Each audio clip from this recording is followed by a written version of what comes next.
Hello and welcome to We the People. I'm Gargi Rawat. The MeToo movement, where women speak out against sexual harassment, has well and truly arrived in India. And it's shaking up not just Bollywood, but the media as well. It's been a very emotional, difficult and angering last couple of days. There's been an outpouring on social media with countless women sharing their stories of sexual harassment in the workplace and especially in the media. Now, well-known editors, journalists have been accused, as have poets, writers and even directors. Now, while earlier there was the Tanushri Datta allegation against Nana Patekar, it has moved beyond Bollywood after allegations of sexual misconduct against a comedian, Utsav Chakrabarti.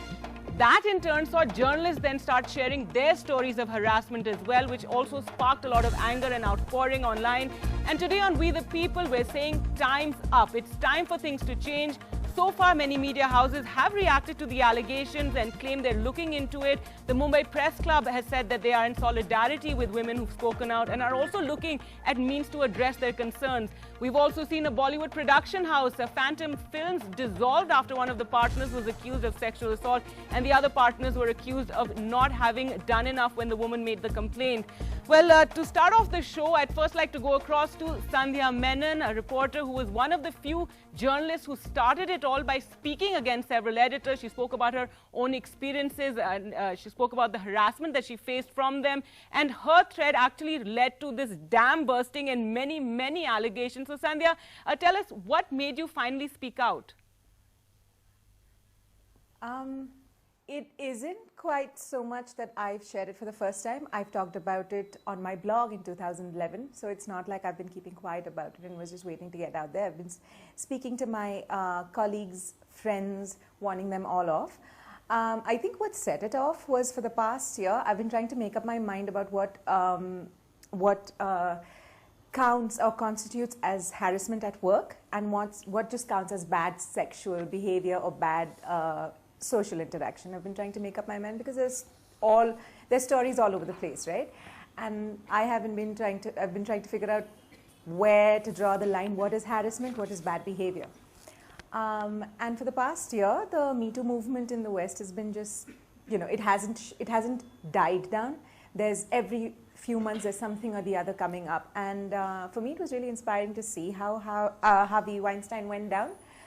And not that I took inspiration from that, but I think that just primed us and prepped us for what just happened. So when a couple of people were talking about the bad experiences that they had with the comedians, I just said, you know what, about time, because I was in two minds. So I checked with a friend. I said, dude, I have these stories and I've spoken to everyone about the people that I know have spoken to about these things, but I'm just going to go public with them. He's like, yeah, why not? And I think that's just a little push that I needed. And I said, okay, here goes nothing, All right, Sandhya, so you shared your own stories and that led to an outpouring of various stories by various women, young and old, some talking about incidents that occurred many years ago, some talking about more immediate incidents. But what do we do now? How do we harness all this? What do you want to emerge from this outpouring of anger that we've seen? I'm hoping very, very hard that this doesn't die down with a whole bunch of angry women getting together on Twitter and saying it. I think it's really encouraging that all the people, at least all the people that I have accused of this or I have called out, have responded one way or the other. I'm not very impressed with the responses, but I think the fact that they have taken cognizance of this and have responded is encouraging for me. What I hope to see happen, I'd really like to see every media house just tighten what's loose about sexual harassment policies in their workplaces. Now, there are newspapers that have all kinds of checks and balances, right? Regular HR meetings, regular sexual harassment workshops, anonymous forms, male editors staying back till all the female employees have gone away, and it still happens. And it took Twitter to bring this out. I mean, with such transparency and such signaling of availability and safe spaces, women are still not feeling safe enough to go there and go to their bosses and talk about this. Largely because I think you know, when as human beings, when we're hit with something like that, our tendency is to just explain it away and say, it's okay, I'll deal with it, I'll have a chat. Nobody wants to go official right at the beginning, which I think is fair enough in some cases. But I'm hoping that will change. I'm hoping from now on, people will take it really, really seriously and tighten all the things. So the Sexual Harassment Act, Harassment in Workplaces Act, is pretty vague. I mean, today's the first time I sat down and went through it, and all kinds of, it leaves a lot of things to interpretation. Like, it says within a time-bound period. Now, what is a time-bound period? Should you resolve it within 3 months? Should you resolve it, you know, if you don't have a specified time slot, are you going to take 3 months? Are you going to take 2 years? And am I going to get tired after 2 years and say, you know, I don't want to work here anymore and move out? Or things like the appropriate committee gets together. Now, who decides the appropriate committee? Who is on the who decides who's appropriate to be on the committee? So it leaves a lot of things really vague. So I'm just hoping that that will tighten. I'm also hoping that there will be very, very clear lines that men understand. Now, I think a lot of men have heard them say now that they don't understand what boundaries are, and they're just being flirtatious, they're just being a little, you know, it wasn't at work, I took her out for drinks later, all of that. But I think, and it sounds terrible right now, but I think just being afraid of being shamed publicly might make them look within and say, hey, you know what, I've got to pull up my act and do better. Because it's ridiculous to say that, oh, I was drunk, or I realized I was married. Did you not realize then?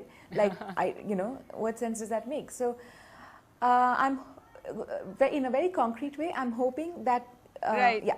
Right. All right, Sandhya, thank you so much for, you know, speaking out, and, you know, more power to you. And yes, we do need to harness this and see that it goes somewhere. And before I go to the other journalists on the panel here, I'd like to go across to Vasu Primlani, a stand-up comedian and actor. And Vasu, now, this latest round that we've seen of MeToo, of women coming out and speaking, started with a stand-up comedian, Utsav Chakrabarti, being called out.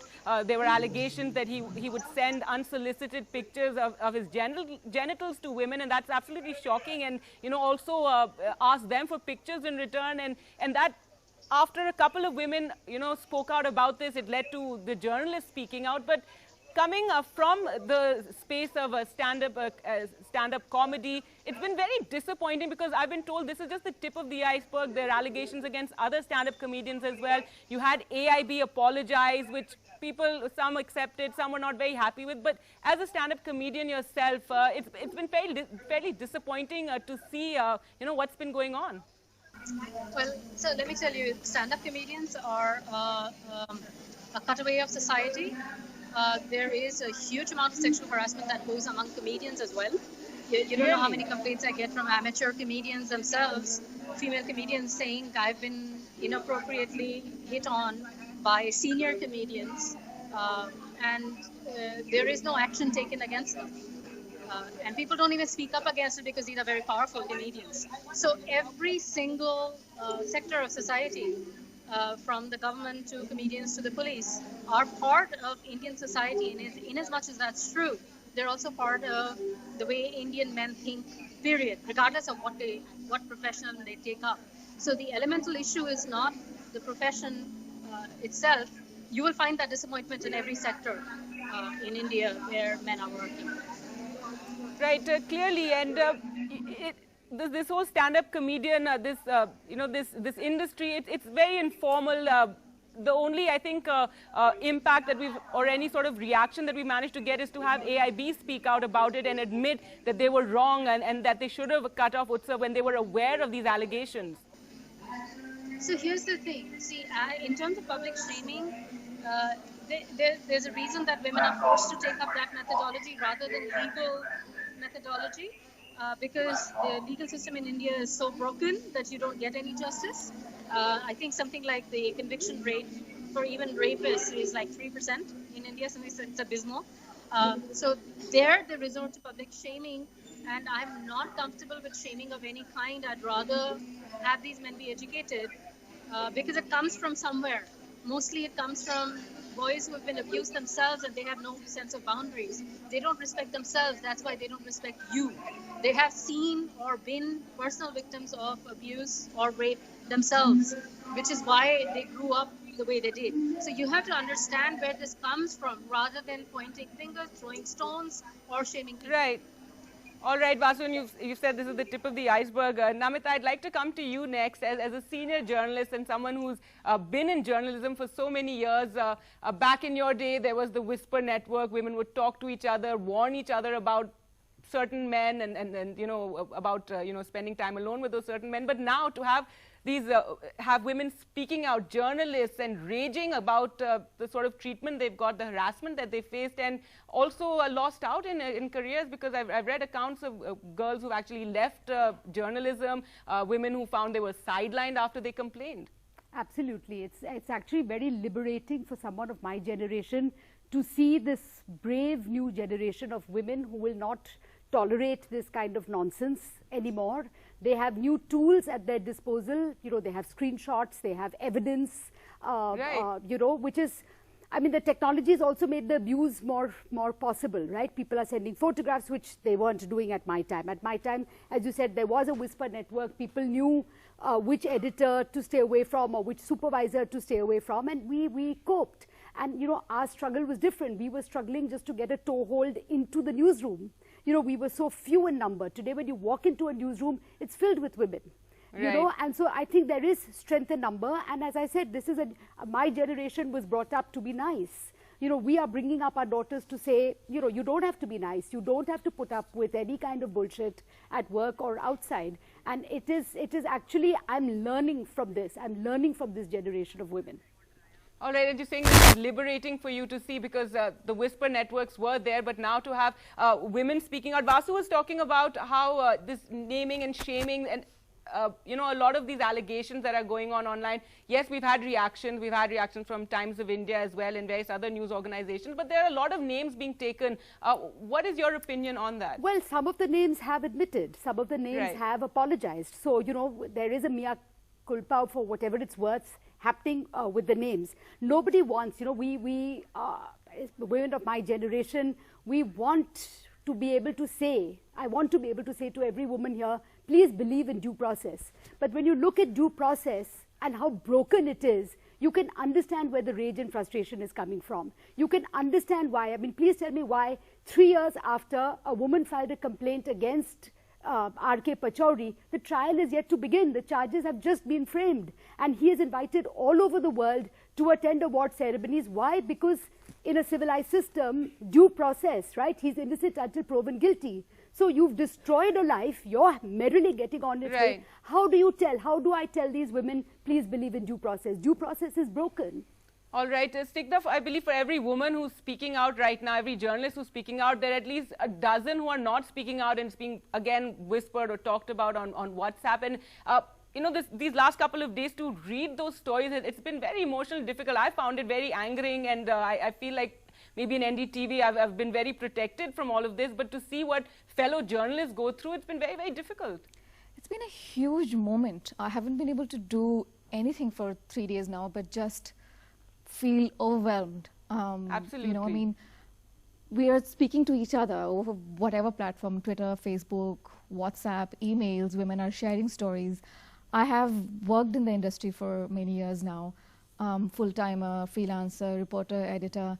I haven't met a single female colleague who hasn't faced sexual harassment of one kind or the other, verbal or physical or sexual. It could be, you know, senior male editors like commenting on your clothes, or, you know, I mean, people like, you know, like what Sandhya spoke about, your that a lot of people don't know, supervisors, a lot of men don't know what the boundaries are. It seems there's a lot of confusion in people's minds. They're not sure if you're out of the workspace, you're having a drink, do the rules change? It seems very...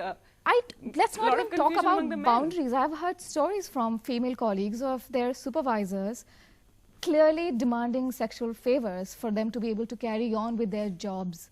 And when that was denied, in more cases than one, you know, they faced consequences. Their appraisals were held up. Their stories were killed. They felt more and more pressure to give in. And even when they complained to these internal committees at their workplaces, nothing happened. They were made to report to the same person. I mean, so no action was taken. So no action. I think that and they continue to feel unsafe in the yes, workplace. and I mean, we just spoke about how liberating it is for Namita, but I don't know. I mean, I feel like things haven't changed that much. I mean, most people, there are still men in position. Me Too is about power and abuse of power, and I think if you don't put women in positions of power, then how are things going to change? I mean, if you look at any big media organization, it's like all men at the top. And I just want to clarify. Yeah. Yes, it is liberating, but it's also very enraging. It's also very triggering because, we've been through this. So it's triggered up memories that you feel that you suppressed for 20, 30 years. And there is a real anger. And this anger cuts across all age groups. And I personally am angry that nothing has changed in 30 years.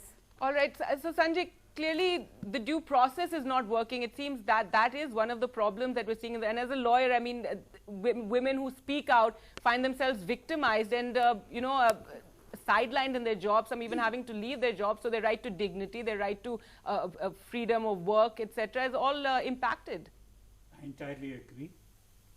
But if there's anything that we lawyers hold holy, it is due process.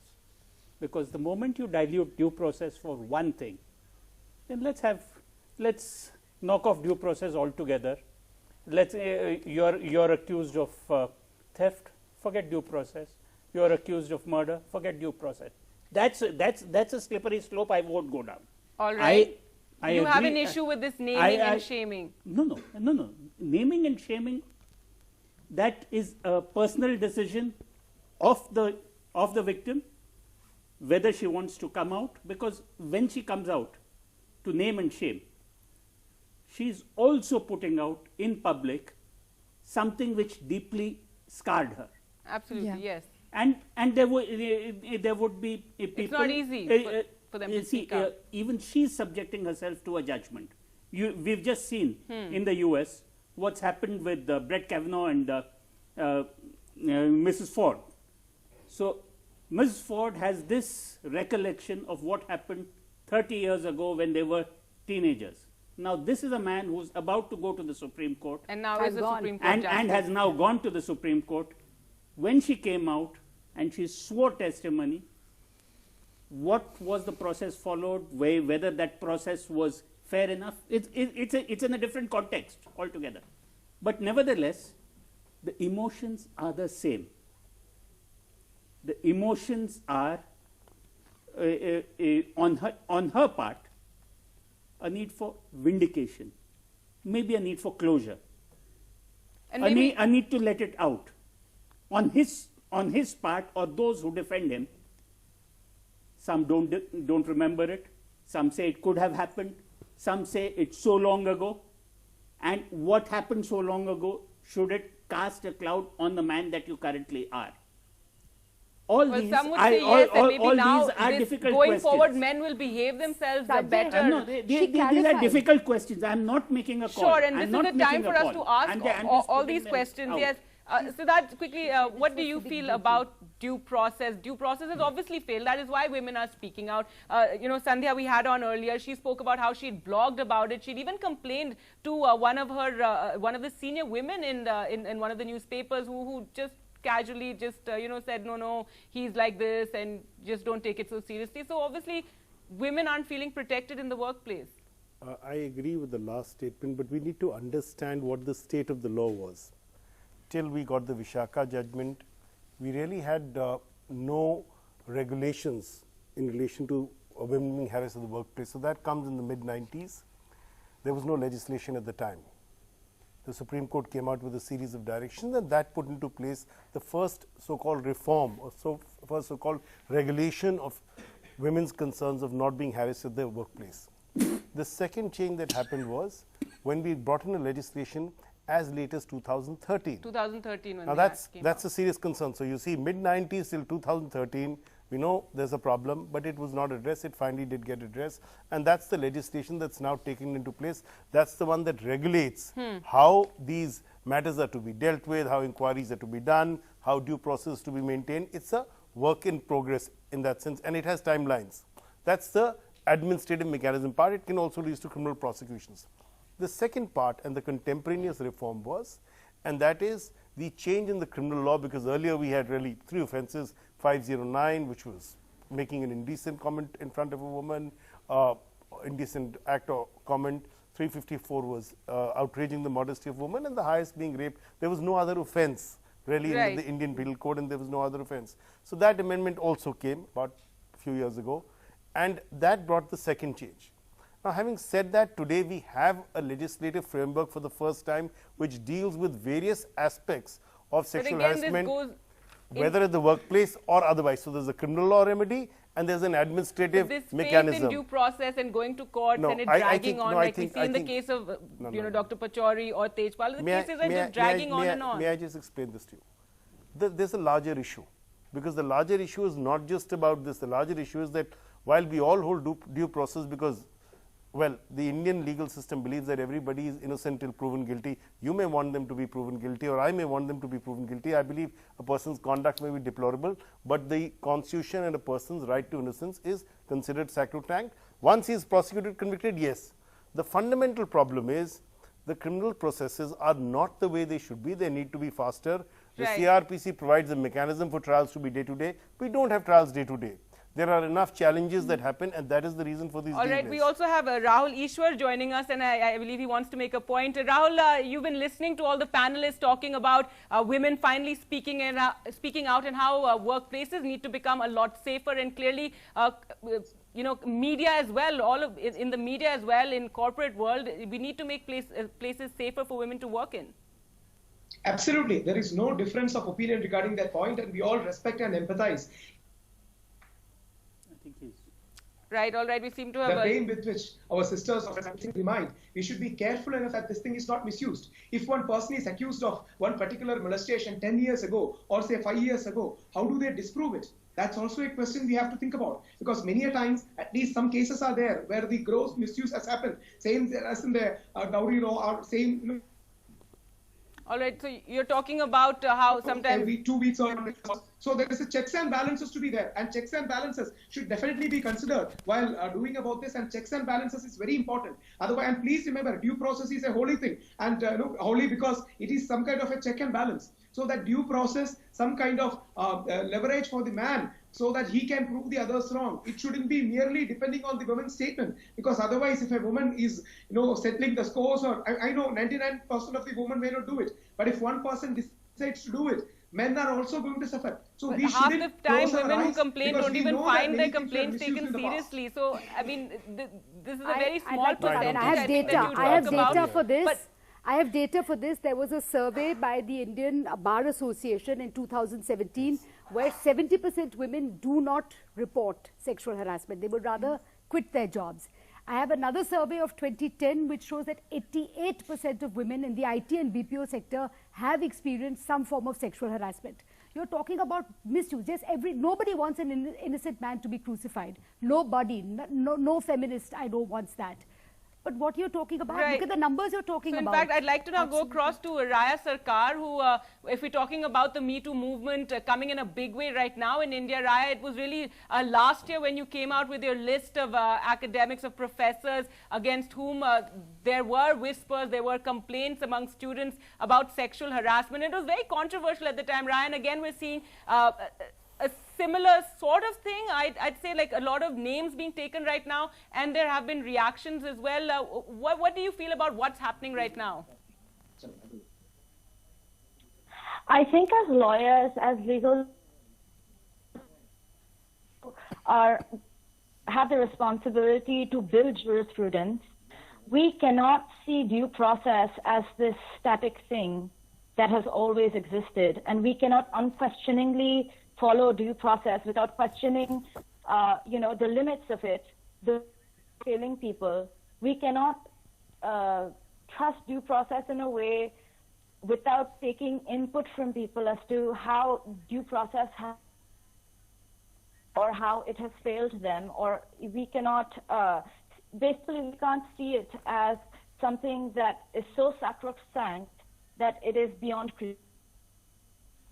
All right, Raya, in your list, it created a big controversy last year. It was just last year, in fact, I think October 2017 when your list came out, and it was a massive controversy. Had many feminists, in fact, you know, talking about it and saying that they were not in favor of this naming and shaming. But again, coming back to due process, that is the reason for a list like that or for outing people's names. And there was also an issue about the complainants being kept anonymous. So, you know, you had this entire controversy back then. Right, and the reason why I created the list was not to bypass due process, but because due process has failed people. There's a reason why approach due process only after a lot of convincing and after they had resources to do so and the emotional support and the legal, you know, the capacity, the monetary capacity to do so. Right, and because they didn't have these resources at hand, and because due process is structured in a way that it demoralizes the victim and it discourages them to go to due process, I thought that a good way to point this out and to also create a database for like women to keep safe in the absence of working due process would be to create a list. All right, I'd like to now go across to Karuna Nandi. She's also joining us on this entire issue. And Karuna, so Raya Sarkar is speaking about how due process is problematic sometimes for women. They don't have the courage to go through the entire, entire process, which is why she came out with her list last year. Now what we're seeing is pretty amazing to have women speaking out the way they have been and getting reactions, because many accounts have been corroborated. We've had reactions from media houses as well. So women finally speaking out, and clearly there's a lot of sexual harassment that's taking place in the workplace, in media houses who are the ones who are supposed to be reporting on it and calling it out.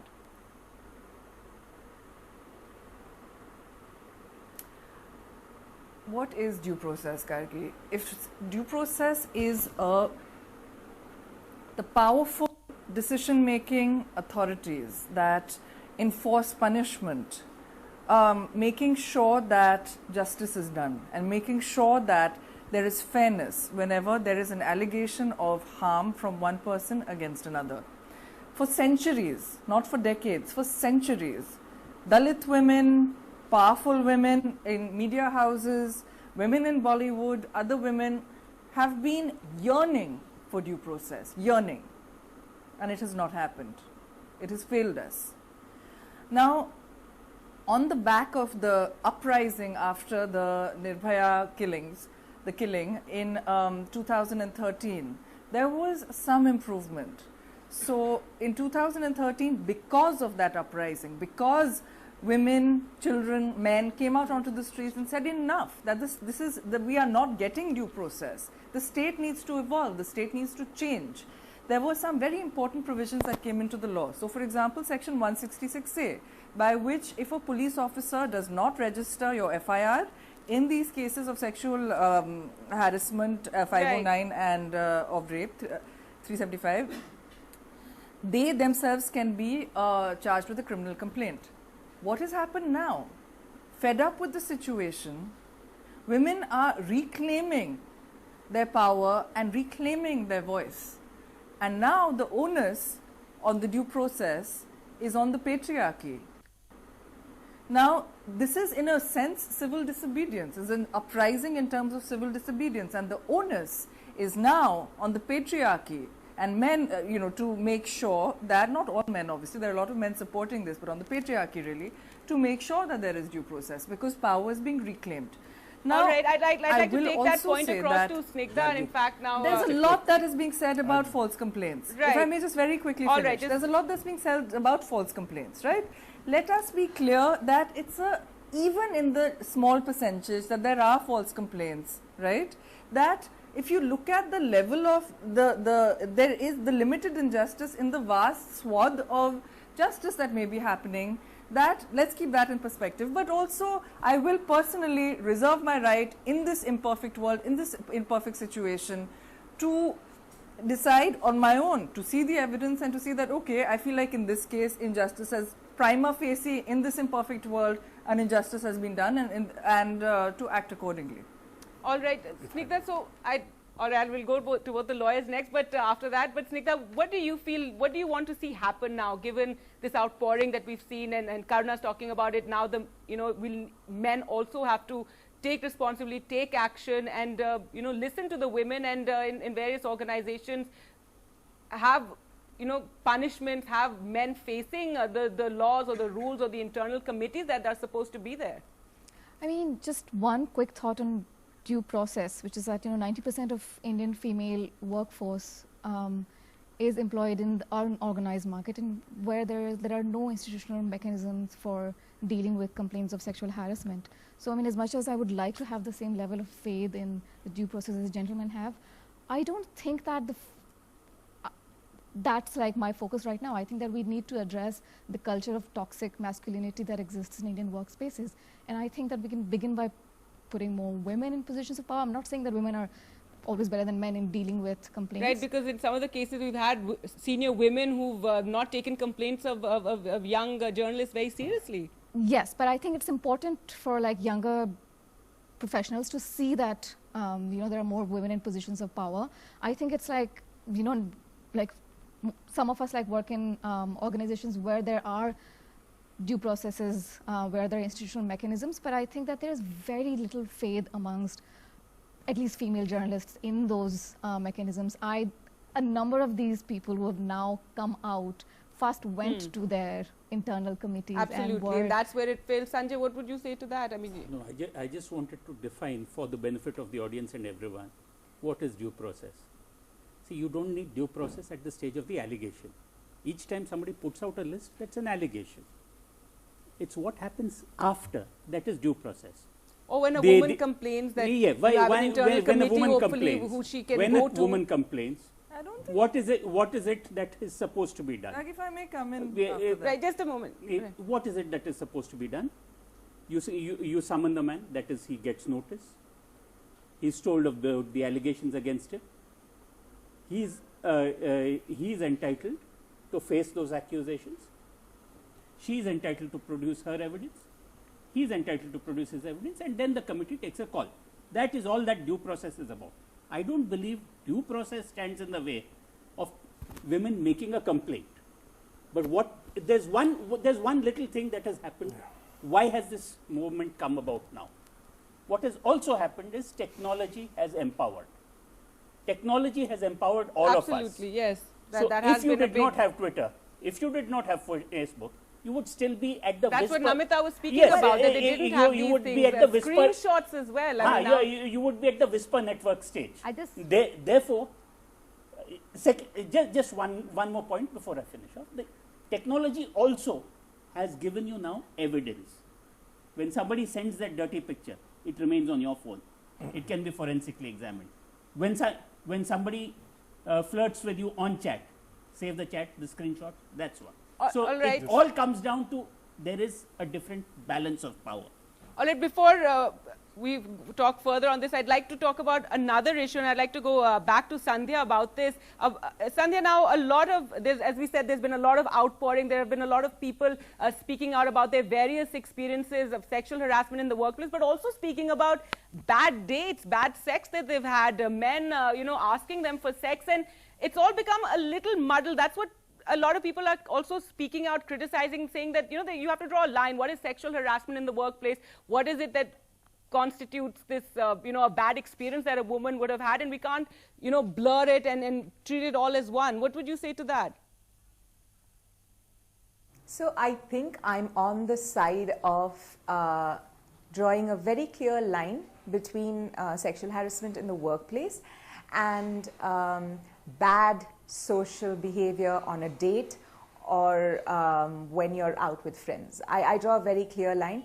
I'm not saying either one is more traumatic, or I'm not saying either one is more important or less important than the other. Both are traumatic in their own ways. Both are annoying. Sometimes it's not as bad as traumatic. Sometimes it's just plain annoying, right? Both are terrible in their own ways, but I think those of us who have spoken about sexual harassment in the workplace, I think I'd like us to focus on that because like I said on my Twitter some time ago, it really damages livelihood, career prospects and ambition, right? I don't see why we should ignore a woman's ambition. And if being harassed at work is going to put a clamp on her ambition, I don't think it's I think it's a cause that you need to work a lot towards. As far as, you know, the bad dates are concerned, some are bad dates, some are terrible dates, right? It's you want to humiliate and embarrass the man who has done that to you on Twitter. I think you should if you need to, but bundling that with sexual harassment at work and tagging the police and that, unless you're underage, which is a completely different thing, but tagging the police and that sort of thing, I don't think so. Unless, see again, who am I to say what's violence and what's not, right? So I'm not going to touch that whole, if it's violent, if it's rape, go to the police. But if it's just discomfort and if it's just really bad social conduct, and I don't think Indian men know how to be charming or how to charmingly ask for sex, and it's really easy to do that with most Indian girls because we just like guys, you know, we're okay. And it just doesn't, Indian men just don't get it. So, so I think it's important to draw that distinction between workplace and this is bad conduct. So if you want to go ahead and shame the person who has humiliated you, who has hurt you, I think you should, because it then sends out a little manual. Now if you're going around, if a 27, 22, 23-year-old is saying mental health, drunk, entitlement, whatever, if he's saying these things and he doesn't know, he's saying, you know, I don't know what the boundaries are, then here's a nice little manual with all these women have talked about in the last 3 days. These are the things you shouldn't do. Check, check, check, you know. So it's a nice little manual. In that way it works. But it really shouldn't really mix up with sexual harassment in the workplace. That's a different beast. It affects lives. I'm a single mother and I earn for my family, and if that affects me and if I don't have a job, that's a serious situation for me, you know. So that's what I do. Right. Two different things. Fight it differently. All right, fight it differently. How many of you think shaming is all right, what we're seeing going on with people, you know, naming and shaming men? Do you think it's all right? Well, raise your hands. Who thinks it's all right that, as she was saying, that outing people's names, people who may have misbehaved? You think it's all right? So why do you think that's all right? I feel we were talking about due process being not as quick as it should be. So then how do young women like me gain the courage to go to the police? And if the MeToo movement is giving us, any woman for that matter, the courage to speak up before they take some legal action. Going to the police would be later. You'd first go within, hopefully, your workplace, or if you're in college, then to yeah. Right. Yeah, but then what you're saying. Yeah, but then often we don't get that environment to go and speak up. We talked about that. The due process is not so effective in workplaces as well. So why not speak about it on social media in an environment that is there what today? Would you say to that? You know, there's as I said, due process may not be as fast as we'd like it to be. But the fact of the matter is, are we going to turn this into a situation? And I'm not saying naming and shaming is necessarily a bad thing, because I don't believe it's a bad thing. Are we going to turn it into a situation where we are critical or vocal about every little issue? We have to be vocal. I believe we have to be vocal. We have to express our angst. Sometimes these issues are 20, 30 years, as we've seen in the US situation, and these have to come forth because there are two parts. One part is, if somebody is misconducted himself in the past, the question in the Kavanaugh thing is he fit to hold a post where he has to discharge public office? And that's a very serious concern. But I'm going to tell you another case. You know, we had a case in India of a judge who was questioned on this, and he went through an impeachment process. This happened a few years ago. He finally got exonerated. Right, he was By the end of it, he got exonerated by the committee appointed by the Rajya Sabha. He went through the process. But in the process, the credibility of the person completely finished. He's never been able to regain his credibility. He never got any promotions. He got everything. So there's that aspect of it. All right, I'd like to take that to Karuna. I just need to say something. Yeah, that's also true. It doesn't always just that he was exonerated. I just need to add something. The point is, and we have a serious concern about underreporting. This is one area where there's large underreporting. But please understand, in India, across the board, there is great underreporting. There are three categories we have to look at. One is the inquiry. We have to ensure after the legislation has come in, every institution has to have an inquiry committee and it must be effective as per the law. But on the criminal law, wherever a lady moves, and I can tell you on the statistics, after Nirvesans, let's move off to Karuna. Yes, I think Karuna wants to react to what we're talking about. In the current, yes, go ahead, Karuna. Yeah, I'd like to react to it now. You know, what the points Mr. Luthra is making, look, are perfectly reasonable, right? But what he's not considering, and you know, of course, he's a friend and I have great respect for him. But I think that what he's not considering here is the imbalance in power, right? No, I'm agreeing with you. I'm totally agreeing with you. Privilege is a habit, justice is oppression. Justice looks like oppression. Can I just say one thing? And no, so I agree with her on imbalance of power. There is a problem. That's why we need to remedy that. There's no dispute on that. The point that Snigdha is making is that most people are in the unorganized sector. So, for example, even a lot of the journalists that are complaining are freelancers. Freelancers, Some that's of our right. most eminent journalists, and I include Snigdha in that. She's written a fantastic book. Is a freelancer. I mean, I don't know if she's still a freelancer, but has been at some point a freelancer, right? So now the point is that how do we make sure that this talent flourishes unhindered by this sort of nonsense? The law actually provides for it. The Prevention of Sexual Harassment Act that came in 2013 says that you have to have local area committees. And honestly, these internal that is something I think now we've got to see, take this forward, this movement that we've seen. And those local area committees have not been set up.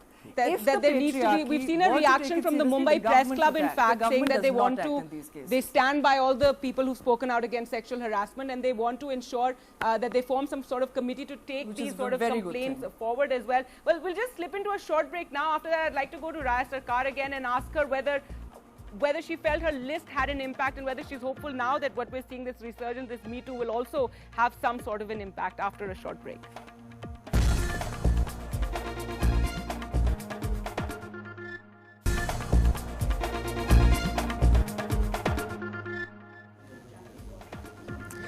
Welcome back. Well, we're talking about the MeToo movement. We've seen women speaking out, and what we're saying is time is up. The time's up for these men, and sexual harassment in the workplace cannot be allowed to continue. I want to go back to Raya Sarkar, who in fact started the MeToo movement last year in India when she came out with that list of academics. Raya, what do you feel was the result of that entire exercise of naming all those people? And do you feel something came of it? And do you feel something will come of what we're seeing happening right now? I think the list did a good job in exposing something that has already been exposed many times, but it just like reinforced it, that that institutions do not have the resources or the structures in place for sexual harassment to be addressed, you know, as Karuna has already pointed out. And I think that when I was being asked that, oh, why don't these women go to their institutions? You know, my answer was that they can't because the institution doesn't have an ICC or doesn't have the body that is required for them to go and make that complaint. And also, secondly, I would like to add that, you know, since Brett Kavanaugh has come in discussion so many times, I think the crux of the debate around him is not if he should still be suffering for what he did, you know, when he was 15 or 16. It's if he is lying, how he chooses to address or may have done long time ago. And I think the debate was around that. And, all right. Right. Well, in fact, about Brett Kavanaugh, I remember President Trump spoke about it and said that he feels very scared for young men right now in the country. And I thought that was a ridiculous thing to say, because I think it's about time men started feeling scared, and because women have felt scared for so long. And it's about time that men also felt a little scared that, you know, you could be outed for bad behavior. I'd like to get more questions here. Yes, go ahead. Actually, I would like to ask your take on the MeToo movement. Though I support it, I would also like, there's always a certain percentage of women who would name and shame the person whom they don't like. And this is something which is a form of harassment for the men. So what is the take on that? How far is that? That is one of the issues that we were discussing. Let's get some men in as well. Go ahead. First of all, I want to say that I am with this MeToo movement, but in the sexual harassment in workplaces, there are 90%, more than 90% cases where FIR does not feed it in their police station's book of FIR. But Do you know what our Indian government should do for this Me Too movement on the ground level? Well, I'd first like to see the government actually reacting to what's happening in this entire Me Too movement. Yes, any more questions over here? Yes, go ahead.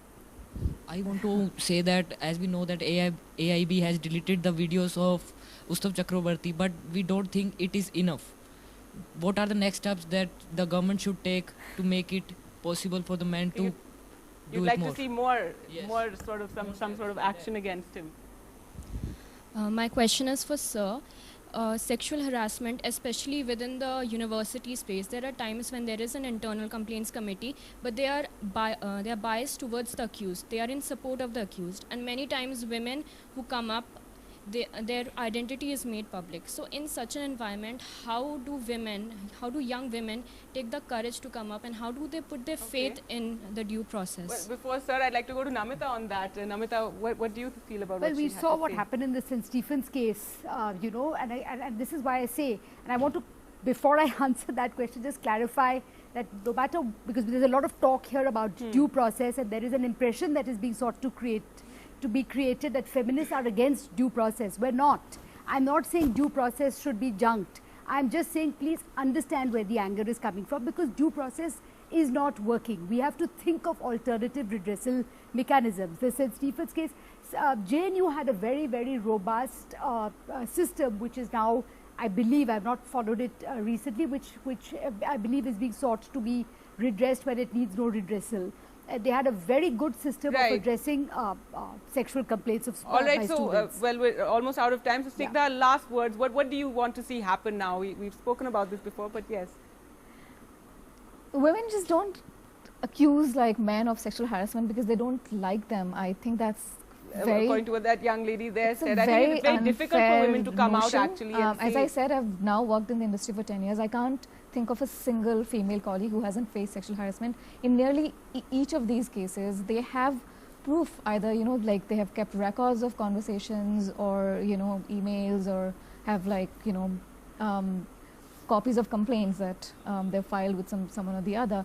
And, you know, when you think about the levels of threat that they face to their careers and their reputation, and just like the relationships, like I can't think of a single woman who has like accused a man of harassment. I think I'm so sorry, we're completely out of time, and I think that's the note we want to end on, and perhaps see more and more women speaking out. And clearly time is up. It's time that men stop believing that they can carry on as usual, and that women are going to be speaking out, whether on social media, whether going through the due process in internal committees. Well, thanks so much for watching, everyone. Good night.